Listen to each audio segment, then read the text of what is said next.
previously on Drone Wars.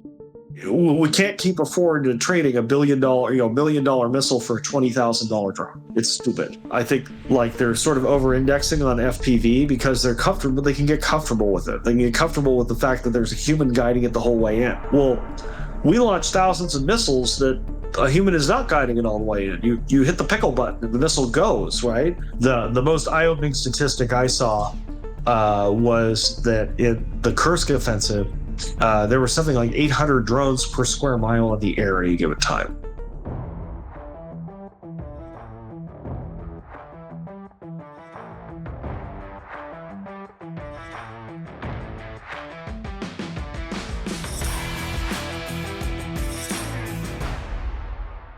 Talk to me a little bit about operator cognitive load, right? It's something we hear all the time that, this is complicated now, right? If the table stakes is it's going to be a highly contested EMI environment, you're not going to have GPS. Today, what they're doing is they're, having to fly drones manually for the most part, right? I mean, there's some other ways around it, but how do you think, as we see more and more drones in the battlefield, we're going to have to solve this problem where you can't really have one operator for every drone?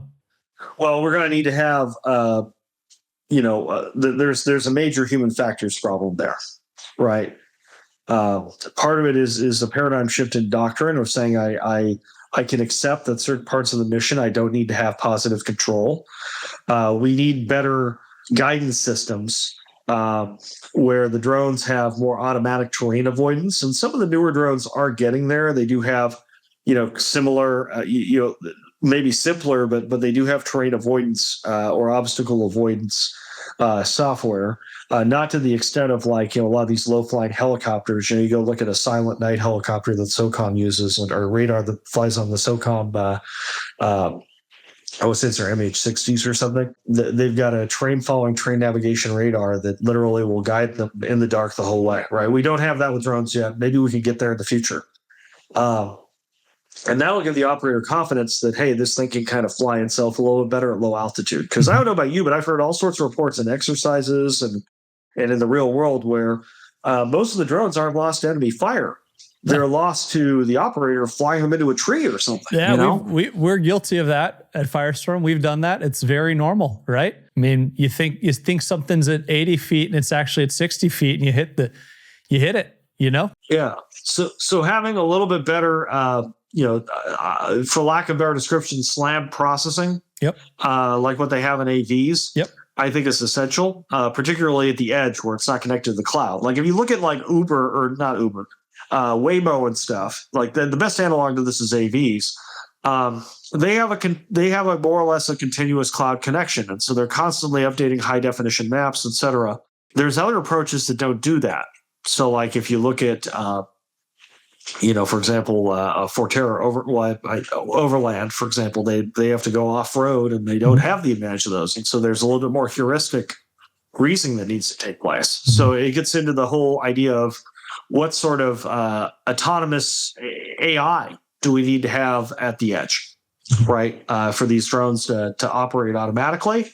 I actually have, I worked on this problem a little bit like 10, 12 years ago when I was at Raytheon. I actually have a patent related to it where we started to work at what are the agents in terms of like the higher and lower level things that need to occur.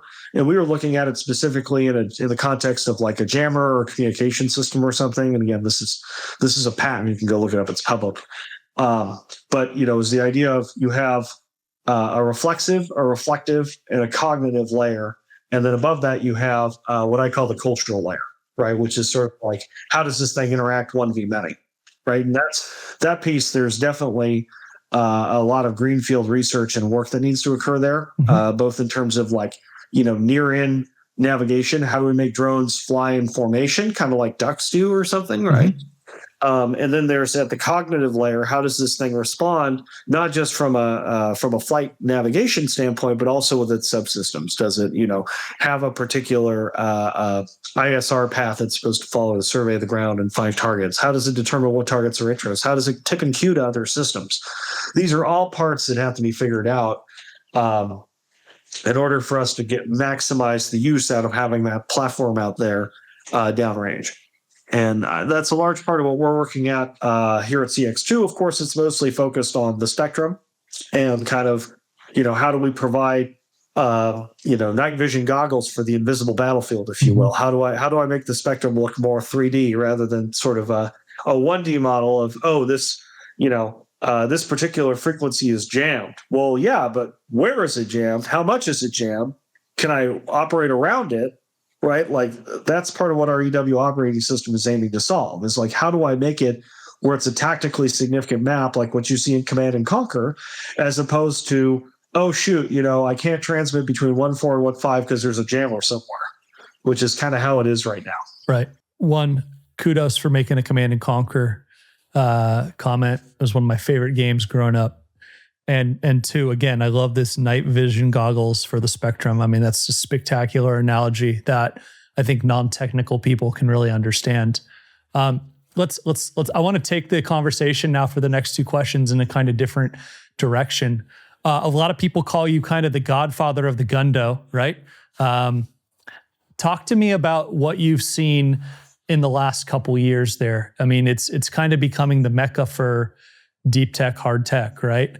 Well, we were one of the first startups. We were one of the first startups to come. Epirus was one of the first startups to kind of come to El Segundo. We started all the way back in like 2018. I've been working here for off and on for about 20 years, right?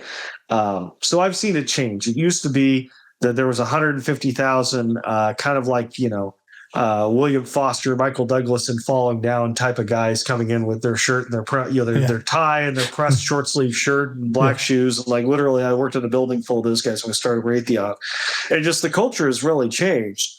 In that time, it's much more innovative, and part of that is SpaceX. So SpaceX, started all the way back in 2004, but it really didn't have a huge cultural impact until about 2015, 2016, when them and Palantir sued the federal government to break down the contract barriers so they could actually compete on these PORs, and it wasn't just the monopsony.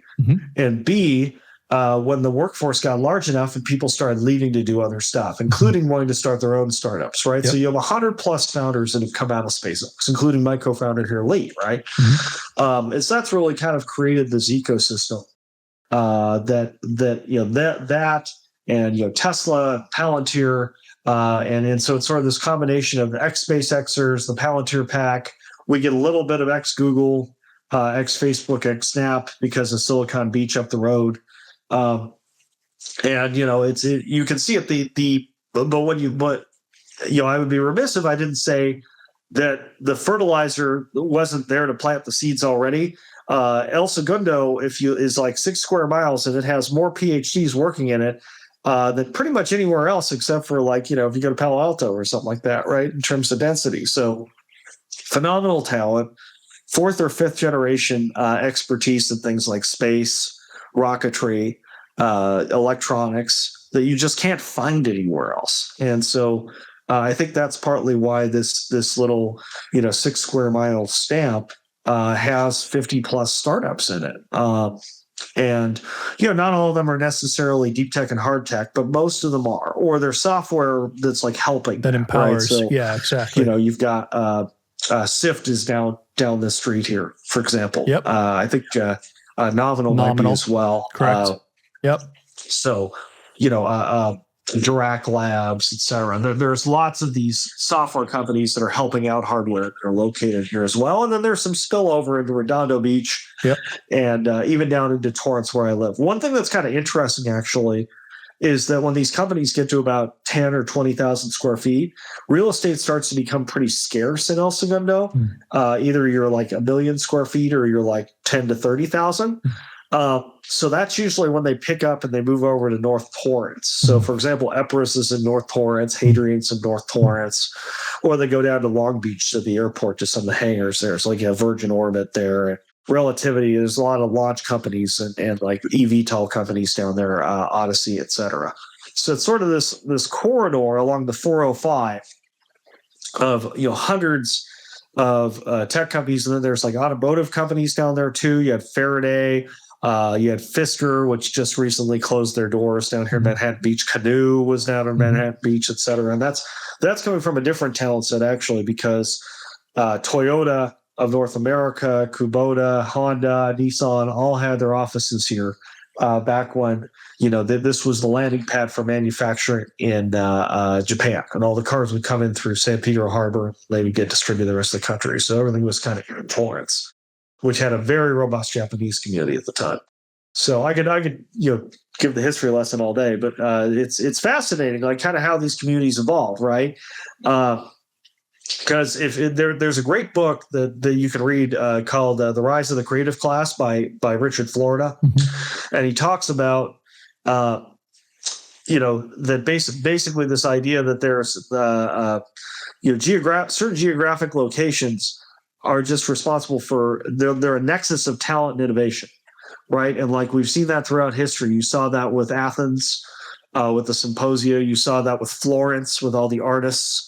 And it's usually a combination of wealth that's looking for speculative projects and talent, and kind of it becomes like an intersection of ideas, right? It's like innovation happens when different ideas have sex together, is kind of like the joke, right? Yep.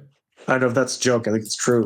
So that's kind of what you look for, right? So we have that here in El Segundo to a large extent. Just go hang out at the Purple Orchid on Wednesday afternoon. You'll see. Drone Wars is recorded from Firestorm's global headquarters in San Diego, California. Each episode is filmed inside our X-Cell, a modular industrial-grade manufacturing facility designed to be deployed anywhere in the world within 24 hours for on-demand drone production. Each week on the podcast, we bring you cutting-edge insights from unmanned industry leaders. Listen as they share the breakthroughs and technologies they're working on, the hard lessons they've learned, and the bold predictions about what the next 5 to 10 years in unmanned systems and advanced manufacturing have in store for us. Enjoying the show so far? Then be sure to like and subscribe so you never miss an episode. Now back to the show. So, what do you think? You're a couple years older than me, right?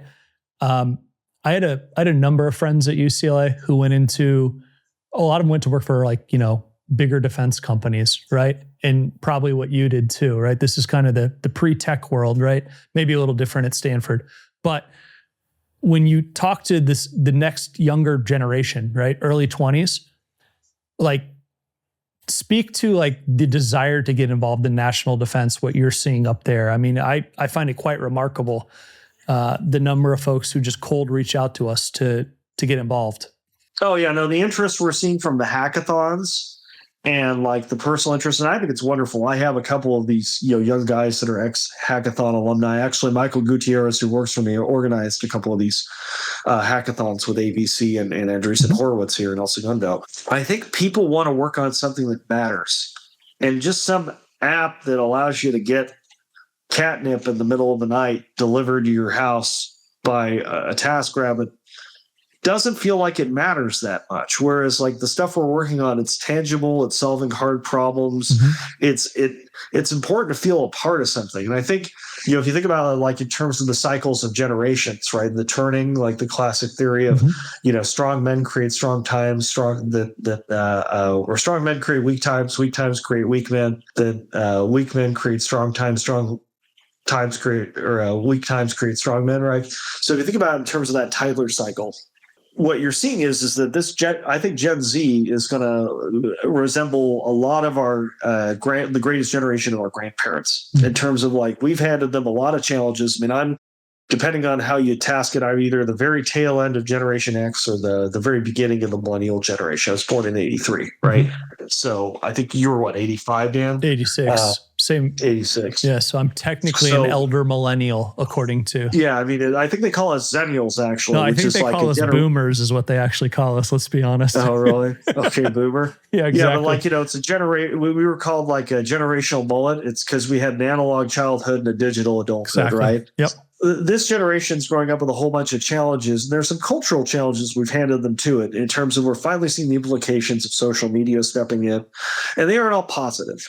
right? There's a real sort of we had all these tools that were supposed to bring us closer together that instead are kind of driving us farther apart, and they're giving us a distorted opinion of reality, right? So I think Gen Z, though, has grown up enough to see that, and they maybe lack some of the sense of, the millennial generation. There was kind of a sense of, okay, I'm here, I'm 25, where's my house and my wife and my stable job and everything? And it was like, oh wait, you're nostalgizing a period of time that really only existed between like 1950 and 1965, right, for the golden age of your grandparents, where our parents grew up, right? Even our parents didn't have that. Like my father was commercial fisherman, right, and sure, the 70s and 80s were great. There was, there was all sorts of money coming in. It was, beach communities. It was the Jimmy Buffett lifestyle. It was lovely. But by the time the 90s rolled around, environmentalists had shut down a lot of what they were doing, and money was tight. Like we had a hard time growing up, right? It wasn't easy to be self-employed. So I think like the millennial generation, we kind of like, there's a cynicism that the Gen Z generation doesn't have. There's kind of a sense of optimism of these challenges might be overcomable. And I think the attraction to startups and defense and everything kind of comes from that. If they want to be part of a mission, they want us to try and do the impossible. And like, that's the cool thing about these young kids, is they may not always have the experience. And you do need a few people around who will say, hey, don't touch that wire. It's 50,000 volts. That may not be a good idea. totally. But when they don't know what seems impossible, they'll surprise you by actually doing it, right? And so, like, probably one of the biggest thrills of my career is being able to work with and mentor young people and really bring them up to reach their full potential, which oftentimes they just absolutely knock my socks off. So give us like very succinct, like what are the two key pieces of advice to a young startup founder or even a startup founding team in this space? Well, one would be to focus. So one of the mistakes that I made both at Epirus and also at Spartan was that we said yes to too many things. Okay, we said yes to, okay, well, let's try that. Let's try that. We committed ourselves to long-term contracts that had no end in sight that turned out to be rat holes. And some of that, there's a certain amount of that just comes in a startup in terms of you're trying to find product market fit and you're going to try things. But the key is that when you try them, you need to get out. You need to realize if they're not working and cut them off quickly. And life's about making hard choices, right? And so, like this time around with this one, we say no to much more than we say yes to. So that's one thing. The other thing would be, make sure you're very careful about those first 20 employees and who you select, because that becomes the culture of the company. Okay. I actually have a presentation I gave at one of the hackathons about this called 10 Things I Learned the Hard Way. And really it's a culture fit, right? Because the whole is greater than the sum of the parts. And so you really want to find people that are hungry, that are curious, ask them about their hobbies, what they do outside of work, and don't always get hung up on, they have a degree from Stanford. They worked at SpaceX or whatever. I mean, sure, those, oftentimes those are good tells, but that's not all of it. I am so glad you said that. Do you know how many VCs I've walked into where they are like teaching their associate how to find a good company to invest in? And it literally says Stanford, MIT, SpaceX, or Tesla. I just had this conversation with a pension fund today, right? Yeah, it's stupid. It's totally stupid. And by the way, I checked a lot of those boxes. I know. Right? I've had a successful prior startup. Yeah. I have 2 degrees from Stanford. And I'm telling you, it doesn't mean shit.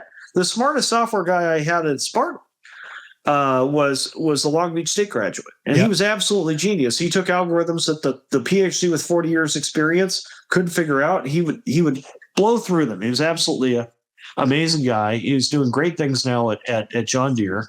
Yeah. So that's like I would not over-index on those things. And I say that as somebody who really, I was blessed with a lot of those things myself. In fact, like Joe Lonsdale and James Sisson, they just rolled out something they call Merit First. And they're trying to figure out and discover how we can evaluate people's talent without over-indexing on credentials. because it seems like there's a lot of people there's a lot of type 1 errors, false negatives, where really there's this amazing talent that should be put to work that doesn't necessarily check every box in the bingo card. Yep. I think that there's something laudable about that. Like I've been an advisor to University of Austin. Like, the big thing that University of Austin, pushes for is that they want students that have hustle. They want students that are hungry, right? They want students that are humble, right? And like they're much more concerned about the attitude than what sort of patrician credentials you have, right? Because the guy who got through Cal Poly working night shifts to pay for his degree. I mean, look at J.D. Vance, the Vice President of the United States, is much more impressive than the person who, didn't really have to work for very much. Yeah. So this one, you get to kind of, predict the future a little bit here, right? Where do you think autonomous systems go in the next 2 to 5 years? I think that we're going to start seeing 1VN as opposed to 1V1 really start to take shape. And we're going to start to see much more human on the loop as opposed to right now where it's all FPV based. It's all based on, FPVs and really having 1V1 positive control. That's going to be the big revolution. I think we're going to see much more autonomous applications. You're seeing mine clearing. You're seeing package delivery on the commercial side. They're going to become a much more ubiquitous part of everyday life, and they're going to be culturally entrenched. I mean, now everybody in San Francisco, the parents are calling a Waymo and putting the kid into it, and they like that better than the taxi because they can actually check in and monitor the kid while they're in there, right? So we're going to see those sort of cultural elements take shape, and that's, I think, really where we're going to go with this. And we're, of course, longer range and, from a battlefield standpoint, more networked systems with relays, et cetera. Yeah. Nathan, if people want to follow you, where can they find you online? Yeah. So check out CX2.com if you want to find out more about the company and what exciting things we're building. And check out, if you want my own thoughts on the space and everything, I have a Substack called Bo Theseus, which you can find at botheseus.substack.com. That's got lots of writings on UAS and counter UAS and the emerging tech scene and startups and all sorts of fun lessons. Yeah. Well, thanks for joining us today, man. It was a great time. It's always good talking to another deep tech lover. Yep. No, we love loving deep. What can I say? All right, man. Thanks. Thanks for listening to the Drone Wars podcast. Each week, we bring you fascinating conversations with leaders shaping the future of air, sea, land, and space technologies. Catch new episodes every Tuesday wherever podcasts can be found. Until then, we'll see you next time.